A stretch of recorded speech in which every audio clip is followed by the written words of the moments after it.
Bienvenue dans ce nouveau rendez-vous Change Talks, une série de rendez-vous qui sont consacrés aux transformations d'entreprises et qui nous permettent d'accueillir des décideurs pour partager des expériences à l'occasion d'interviews. Aujourd'hui, nous recevons Patrick Benamar du groupe Renault pour parler de la transformation dans le domaine de la formation et du développement des compétences. Bonjour Patrick. Bonjour Guillaume. Merci d'avoir accepté notre invitation. On est ravis de vous accueillir. Vous êtes directeur de la formation du groupe Renault. Alors la première question que j'ai envie de vous poser et sur laquelle je vous propose d'échanger, c'est la place finalement du distanciel et du digital dans la formation aujourd'hui et dans la formation demain. C'est aussi un moyen de rebondir sur l'actualité et sur les mois de crise sanitaire que nous avons vécu et desquels nous sommes peut-être enfin sortis. Alors effectivement, la crise sanitaire a été probablement une opportunité pour développer la formation à distance et la formation digitale. Si on regarde un peu historiquement dans un groupe comme Renault, la formation digitale pesait très peu il y a 5 ans. Et aujourd'hui, notre ambition, c'est de se rapprocher de 25% des formations réalisées en distanciel ou en digital l'année prochaine. Donc on voit bien l'impact que ça a sur notre offre de formation, surtout qu'en moyenne, on fait à peu près 3 millions d'heures de formation par an.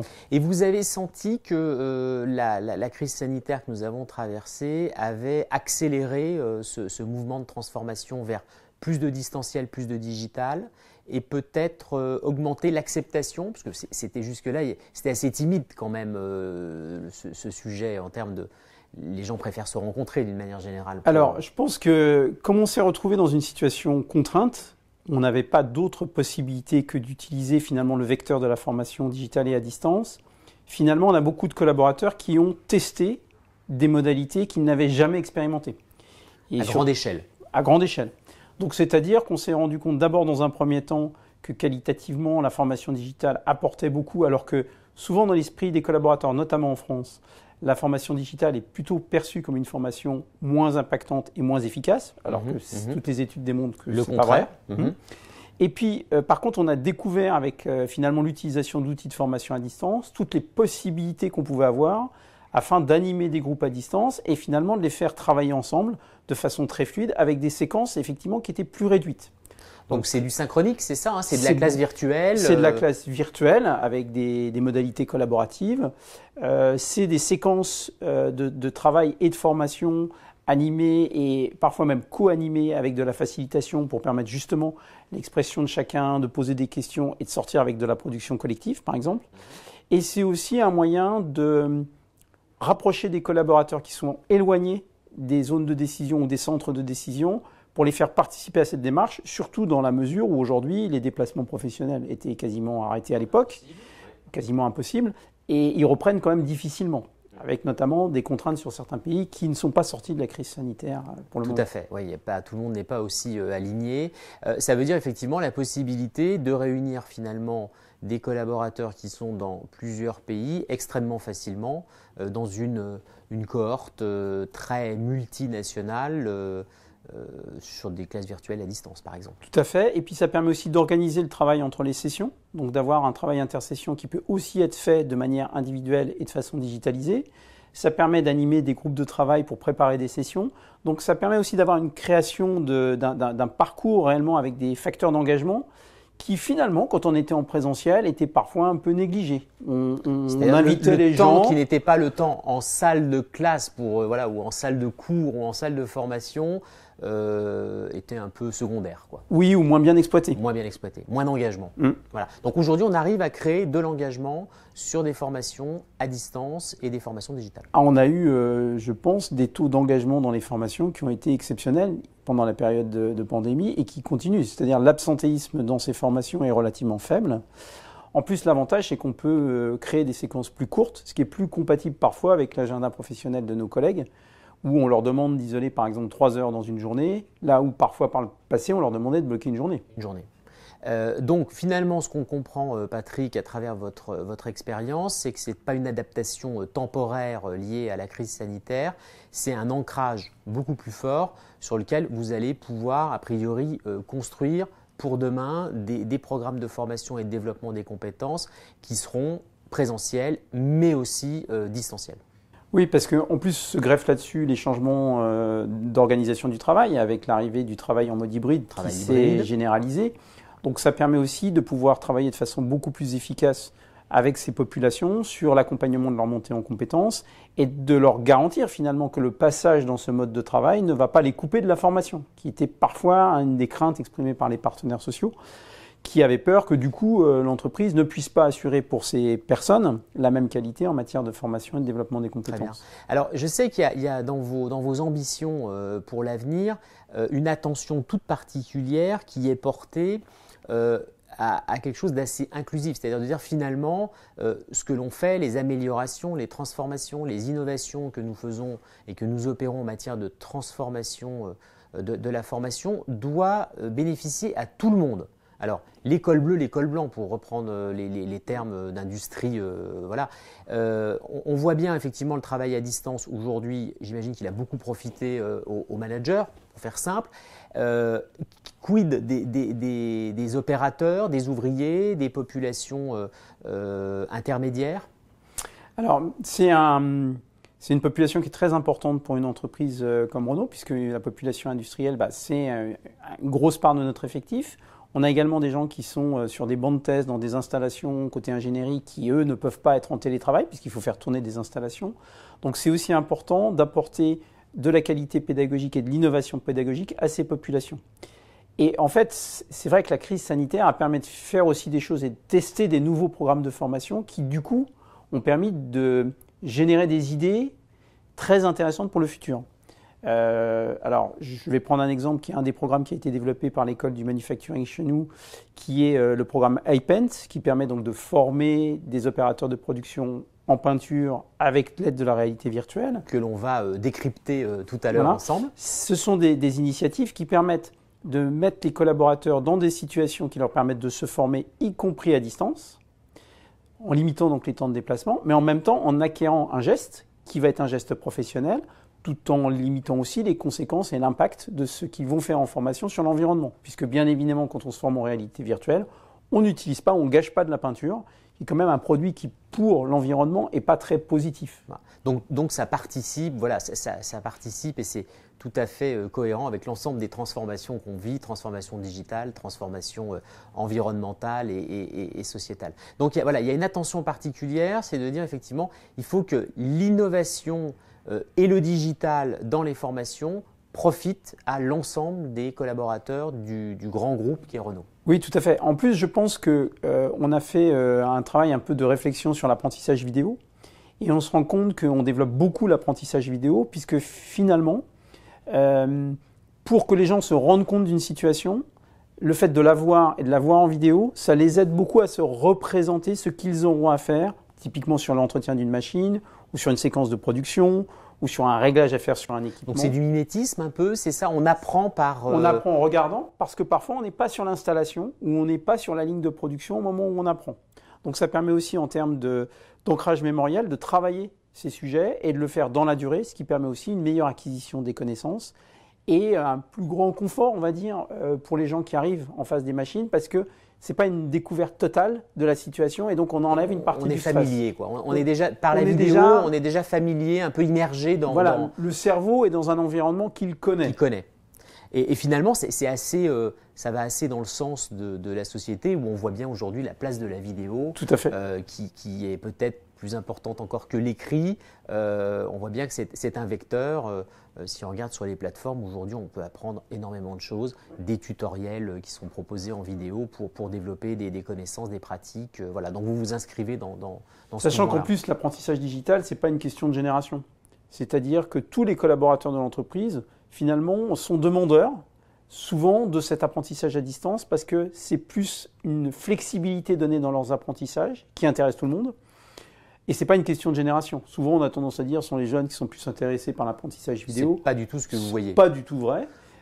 Et on a par exemple des gens qui sont assez seniors dans l'organisation, qui sont des gros consommateurs de formation digitale, parce que ça leur permet justement de concilier activité professionnelle et formation en fonction de leur disponibilité. Donc vous dites finalement, ce n'est pas une question de génération, c'est une question de perception du bénéfice individuel, quoi. Oui. C'est-à-dire si je perçois ce que ça m'apporte, digital ou pas, j'y vais en fait. C'est ça. En fait, il y a 2 questions qui se posent. La première question, c'est moi, quel est mon style d'apprentissage? Et c'est quelque chose sur lequel on travaille beaucoup aujourd'hui pour identifier quels sont les styles d'apprentissage de nos collaborateurs et les aider du coup à se former en tenant compte de leur style d'apprentissage. Et la deuxième question, c'est comment les pratiques justement évoluant dans le temps avec l'acceptation et la pratique de chacun, qu'est-ce qu'on peut faire pour continuer à innover? Donc là, par exemple, on a lancé une grande enquête auprès de nos équipes de l'ingénierie et du manufacturing pour imaginer ce que serait pour nos collaborateurs la formation en 2030. Très bien. Et on leur demande de décrire… Sur les modalités en fait Voilà, de on leur formation. demande de décrire quelles sont les modalités, le parcours, voilà, les modalités, l'organisation qui leur plairait, de façon à ce que ça puisse aussi inspirer nos équipes learning et les pratiques de demain. Très bien. Donc voilà, une attention particulière qui est portée à ce que l'innovation et les transformations profitent vraiment à tous les collaborateurs. Quand on a préparé cet entretien, on a évoqué évidemment l'automobile de demain. Vous êtes sur une industrie en forte transformation. Le produit véhicule se transforme. Alors là, évidemment, il y a un enjeu, on imagine, extrêmement fort qui est de préparer vos collaborateurs aux techniques de demain?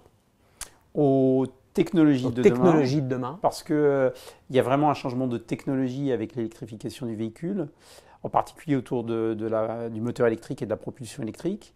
Il y a un changement aussi par rapport aux usages du véhicule, avec les nouveaux services de mobilité et finalement la façon dont on va consommer de la mobilité demain.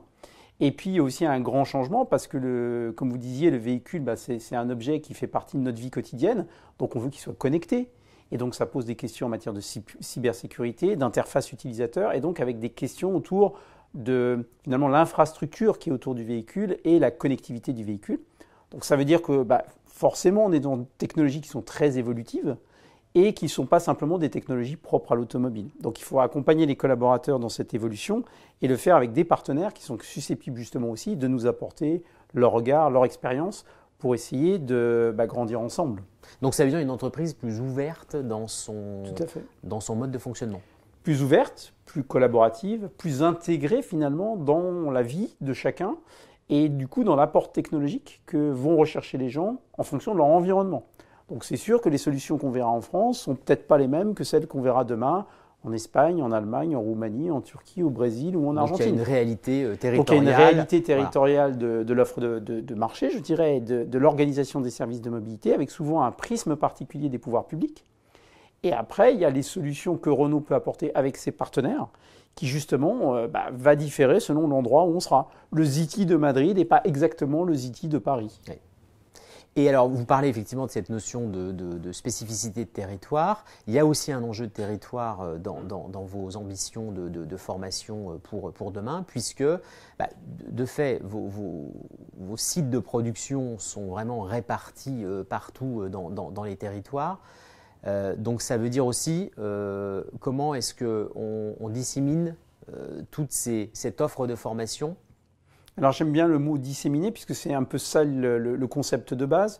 C'est comment, avec je dirais le recul qu'on peut avoir sur les formations qui accompagnent la montée en compétences de nos collaborateurs, on peut travailler avec notre écosystème dans les territoires pour qu'on dissémine ces formations auprès du système, c'est-à-dire nos partenaires, les sous-traitants par exemple, les alors, écoles. J'aime pas le mot sous-traitant, je suis désolé. Ayant travaillé chez un équipementier pendant des années, les partenaires et avec lesquels on travaille, mais aussi avec le milieu de l'éducation, les partenaires académiques. Et l'idée, c'est vraiment d'avoir des territoires dans lesquels on se retrouve en situation où on monte le niveau de compétences pour répondre finalement aux enjeux industriels de demain et d'avoir les talents qui sont nécessaires à tous les niveaux pour pouvoir accompagner ces mutations technologiques, industrielles, localement. Et donc, vous dites finalement, notre rôle, c'est d'être moteur sur ces territoires, justement pour les accompagner dans l'évolution du véhicule plus technologique, comme on l'a vu, ou en tout cas sur d'autres technologies. Alors souvent, Renault est un gros employeur et donc a un fort impact sur le marché du travail. Et donc notre responsabilité, et on parlait tout à l'heure d'inclusion, c'est à la fois d'être inclusif pour permettre aux gens d'avoir accès à un emploi, mais en même temps, c'est d'expliquer ce dont on aura besoin, puisqu'on le voit pour nos collaborateurs. Donc comment on peut faire partager ce que l'on voit pour nos collaborateurs avec d'autres, et si on a des besoins en commun, comment on arrive à les traiter en commun pour que ce soit le plus efficace possible et que ça nous permette de progresser collectivement.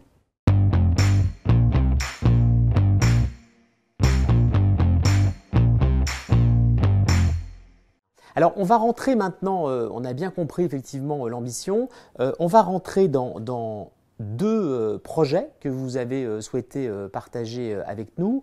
Le premier projet fait écho avec ce que l'on vient de dire, hein, qui est la formation pour, en tout cas l'innovation de la formation pour tous et le digital pour tous les métiers, avec la formation à la peinture grâce à la réalité virtuelle. C'est un projet qui s'appelle iPaint.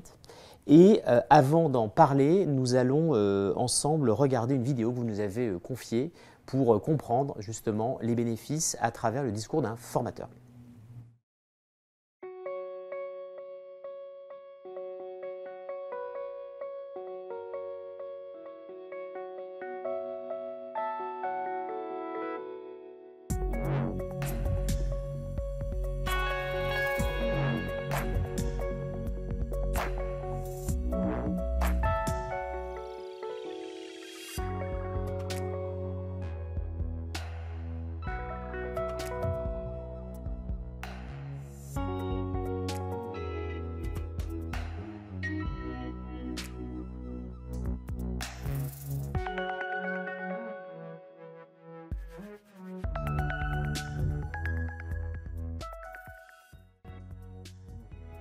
Bonjour, je m'appelle Anthony Delamarre, je suis Global Master Trainer au GTC de Flins, où je suis formateur sur les métiers basiques et avancés de la peinture. Avec ce XR Paint, on retrouve quand même des très bonnes sensations de peinture. On est vraiment dans l'environnement d'une cabine, avec des encyclages de véhicules, on peut mettre le nombre de véhicules qu'on produit à l'heure. On a le bruit du pistolet, on a vraiment les sensations avec la traîne dans la main, tout ça. Donc pour moi, c'est un très bon outil. Alors avec ce simulateur, on va également gagner sur 3 axes. Donc la première chose déjà, on peut former dans n'importe quel environnement. Donc on ne va pas désorganiser l'atelier et on ne va pas embêter la ligne de production.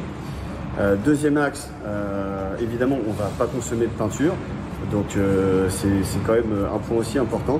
Et puis en termes de nombre de répétitions de gestuels, on va pouvoir vraiment répéter énormément la gestuelle.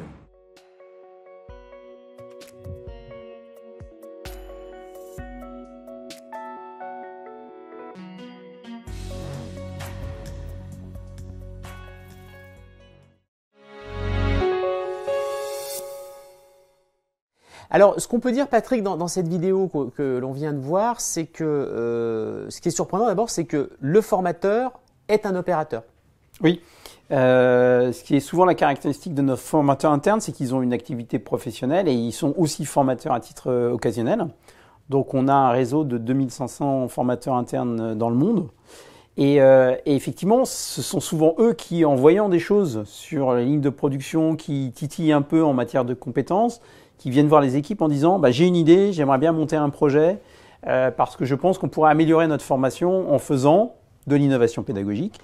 Et effectivement, c'est un bel exemple d'innovation pédagogique puisqu'on arrive à former des opérateurs avec un geste qui est très difficile, hein, le geste de peinture, c'est un geste difficile, avec un niveau de qualité équivalent à ce qu'on faisait avant en physique, grâce à un outil de réalité virtuelle. Donc, c'est quand même assez impressionnant. Voilà, l'acquisition de la compétence est au même niveau qu'on soit dans l'utilisation d'un vrai pistolet à peinture ou dans le cas de ce qu'on vient de voir, c'est-à-dire en réalité virtuelle. Et ce que vous dites, c'est que cette initiative, cette innovation de modalité de formation, elle vient du terrain. C'est-à-dire c'est un opérateur qui un jour dit j'ai un rêve un peu fou, je voudrais apprendre à peindre sans peinture. Oui, après on cherche des cas d'usage. Donc typiquement, j'ai un autre exemple en tête qui a été un exemple très populaire au Brésil, où on a formé les opérateurs à la sécurité, en particulier sur les postes à soudure avec de la réalité virtuelle, parce que finalement, c'était une occasion aussi de les valoriser.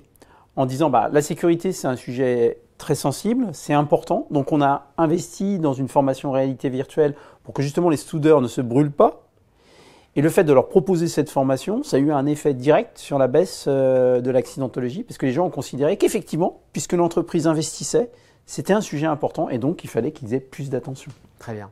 Donc finalement, c'est un peu dans le concept de l'entreprise apprenante, on pourra peut-être y revenir, cette idée effectivement qu'on n'est pas sur du descendant, on n'est plus sur le formateur, le sachant qui distribue son savoir, mais voilà, c'est le terrain, c'est les opérateurs qui eux-mêmes finalement sont à la fois parfois en situation d'apprendre et parfois en situation d'enseigner et de former. Et je pense que sur des savoir-faire très liés au geste, par exemple, le fait de pouvoir expliquer un geste, c'est pas quelque chose qu'on peut faire très top-down, c'est vraiment quelque chose qui est lié à la pratique. Et c'est là où finalement l'apport des nouvelles technologies aujourd'hui permet de faire des choses qui avant auraient été peut-être envisageables, mais où on aurait été vite limité par les solutions techniques. Aujourd'hui, il y a beaucoup de solutions techniques qui sont sur le marché et qui permettent de faire des choses très intéressantes. Et tout ça participe donc à votre ambition qui est faire grandir tout le monde. Oui. C'est un des 5 principes du Renault Way qui s'appelle « Nous grandissons ensemble ». Voilà. Et l'objectif, effectivement, c'est de donner la possibilité à chaque collaborateur de se développer au sein de l'entreprise et de progresser, à la fois pour développer ses compétences, mais aussi pour finalement avoir la possibilité d'évoluer avec son métier ou d'aller vers d'autres métiers. Et ça concourt aussi avec l'idée qu'on a de donner une très grande transparence sur les postes qui sont à pourvoir en interne pour favoriser la mobilité professionnelle de chacun. Donc c'est de s'assurer que tous les collaborateurs maintiennent un haut niveau d'employabilité pour faciliter la mobilité. Tout à fait. Ce qui est aussi important, c'est que du coup, ça aide aussi certains collaborateurs qui parfois sont dans des métiers qui sont en tension, difficiles. On parlait tout à l'heure de l'évolution du moteur classique vers le moteur électrique. On a un certain nombre de collaborateurs qui travaillaient sur ces générations de moteurs et qui du coup doivent s'adapter à de nouveaux métiers.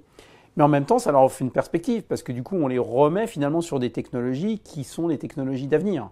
Donc quelque part, ça aussi donne un cadre, je dirais, structurant en se disant « Ok, on abandonne une technologie, mais on n'abandonne pas les gens pour autant. » Absolument. Et on les leur propose de se réinvestir et de réinvestir des compétences sur des technologies qui sont des technologies d'avenir.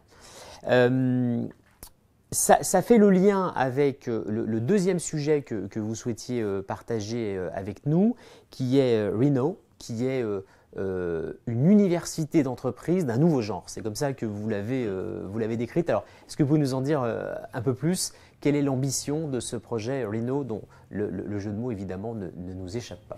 Alors l'ambition, c'est justement d'accompagner ces transformations du secteur automobile et d'accompagner non seulement nos collaborateurs, mais aussi l'écosystème automobile dans ces transformations, autour, je dirais, des grands chantiers de montée en compétences de l'avenir, la mobilité électrique, tout ce qui concerne finalement l'économie circulaire et les nouveaux modèles d'économie circulaire associés à l'automobile. On a un gros projet de reconversion de l'usine de Flins, projet Refactory, qui va nous amener à transformer ce site de production de véhicules électriques aujourd'hui en un site complètement dédié à l'économie circulaire d'ici 2024. Et puis une troisième partie qui est autour de ce qu'on évoquait tout à l'heure, la data, la cybersécurité, le software automobile, qui doit nous permettre aussi, à travers une initiative qui s'appelle Software République, qui a été conclue par Renault avec d'autres partenaires. Absolument, qu'on a bien observé chez NetExplo, avec intérêt. Qui permet de développer des compétences en commun avec d'autres partenaires autour de solutions qui seront demain les solutions de mobilité réclamées par les pouvoirs publics, les municipalités, les régions, quel que soit l'endroit du monde. Donc l'idée de dire que finalement on ne fabrique plus seulement un véhicule, on fabrique une solution de mobilité qui va interagir avec son environnement. Tout à fait, avec des problématiques de cybersécurité, avec des problématiques de data et de traitement de la donnée, avec des problématiques de software embarqué ou utilisé à l'extérieur du véhicule et avec des problématiques aussi de connectivité de différents appareils électroniques. Et je pense en particulier la relation avec le système de navigation, votre smartphone, les éléments que vous pouvez utiliser dans un véhicule, surtout si demain le véhicule est beaucoup plus autonome.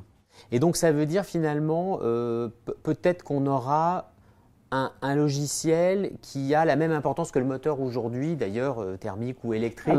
C'est ça l'avenir, c'est le logiciel embarqué qui va… La même importance, je ne sais pas, mais une importance forte, oui. On peut se dire que demain, la valeur, elle sera beaucoup effectivement dans la motorisation et dans l'intelligence de la motorisation, beaucoup dans l'intelligence du véhicule et son interaction avec le conducteur et les gens qui sont dans le véhicule, ou la conductrice et les gens qui sont dans le véhicule et l'écosystème autour. Et puis peut-être aussi beaucoup en interaction avec finalement les infrastructures autour du véhicule.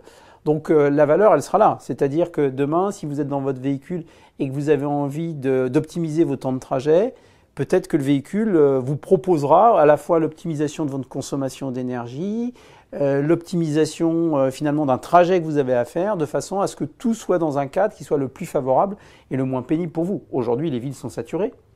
Les conditions de circulation ne sont pas bonnes. Difficile. Ça a un impact très fort sur l'environnement. Si on veut inverser la tendance, il faut vraiment prendre en compte les mobilités dans un regard plus global et pas simplement, je dirais, ligne à ligne.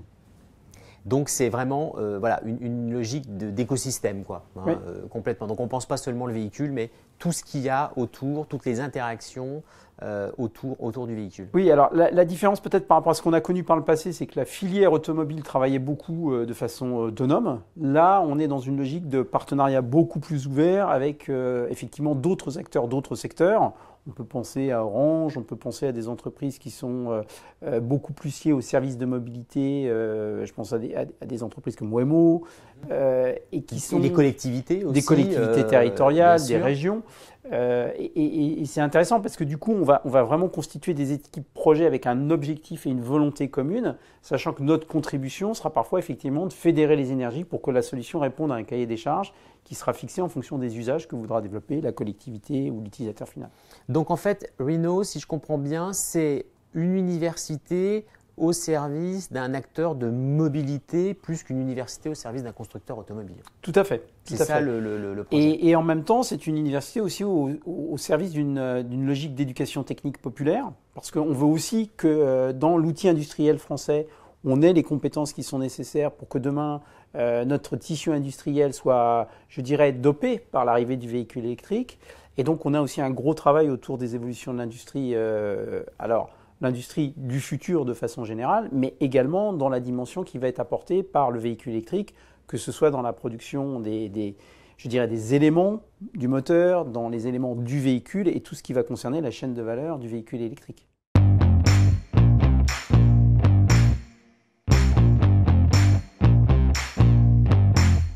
Alors pour terminer, comment va se mettre en route là les prochains mois, cette université et votre feuille de route? Quand on a préparé cet entretien, vous nous avez dit l'importance effectivement de l'idée de se former tout au long de la vie.